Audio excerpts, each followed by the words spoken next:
Angin segar menghampiri para tertanggung asuransi setelah Mahkamah Konstitusi menetapkan norma pasal 251 Kitab Undang-Undang Hukum Dagang inkonstitusional bersyarat.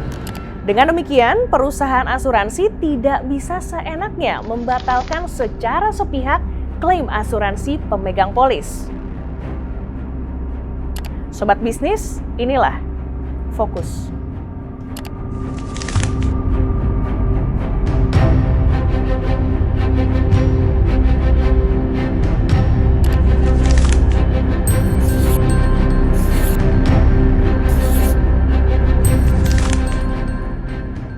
Menyatakan norma pasal 251 Kitab Undang-Undang Hukum Dagang bertentangan dengan Undang-Undang Dasar Negara Republik Indonesia tahun 1945 dan tidak mempunyai kekuatan hukum mengikat secara bersyarat sepanjang tidak dimaknai, termasuk berkaitan dengan pembatalan pertanggungan harus didasarkan atas kesepakatan penanggung dan tertanggung berdasarkan putusan pengadilan. Putusan Majelis Hakim MK.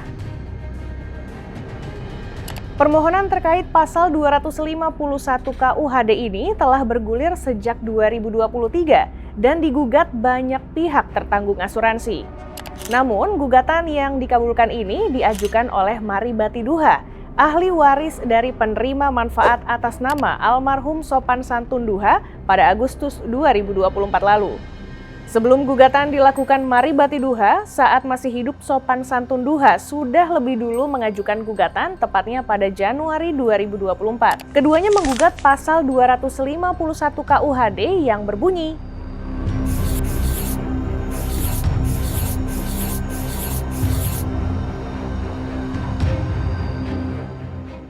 menurut pemohon, ketentuan norma pasal 251 KUHD juga dapat dimanfaatkan guna menghindari pertanggungjawaban atas kesalahan atau kelalaian yang dibuat oleh tim internal perusahaan asuransi.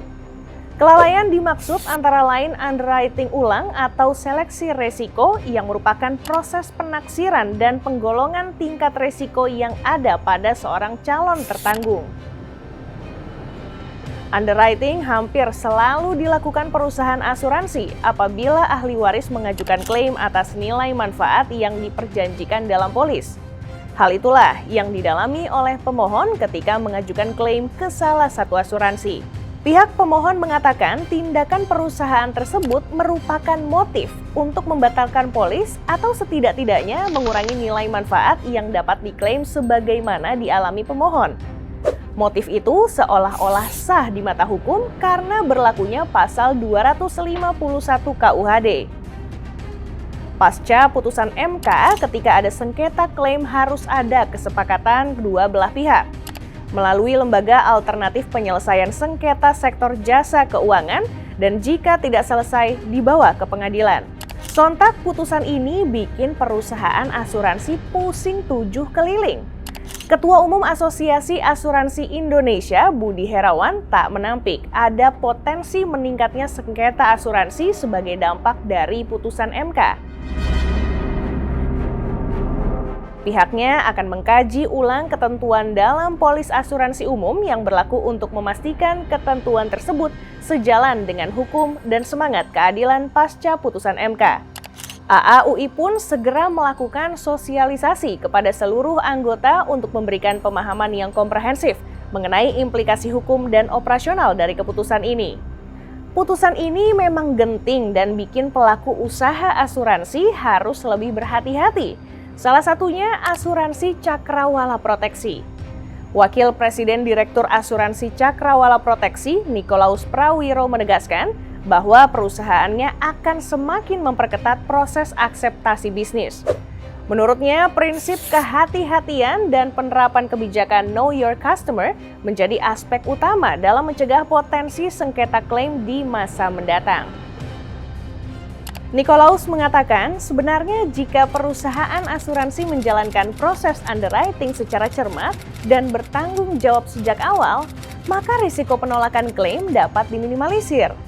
Dengan demikian, putusan MK ini tidak akan menjadi hambatan besar bagi perusahaan yang telah memprioritaskan prinsip kehati-hatian dalam operasionalnya.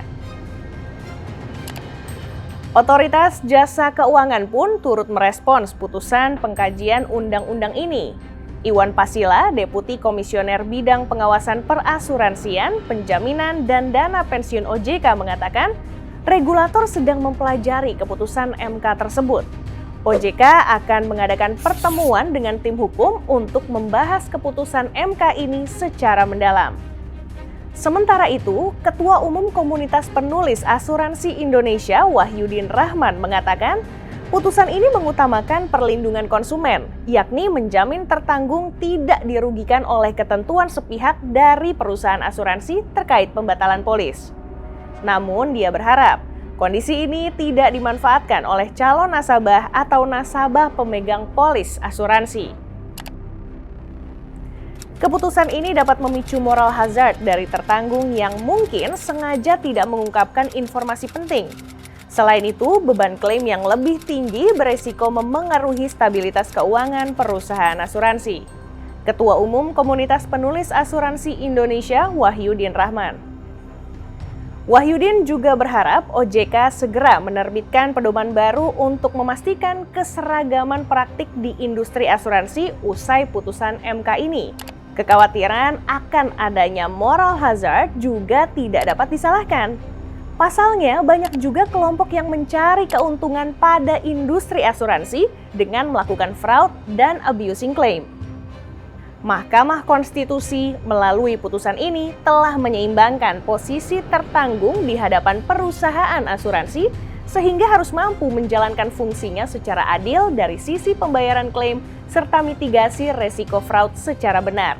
Namun, masyarakat juga perlu memahami bahwa tidak semua klaim dapat dibayarkan karena terdapat pula kasus fraud klaim yang terkadang di luar nalar.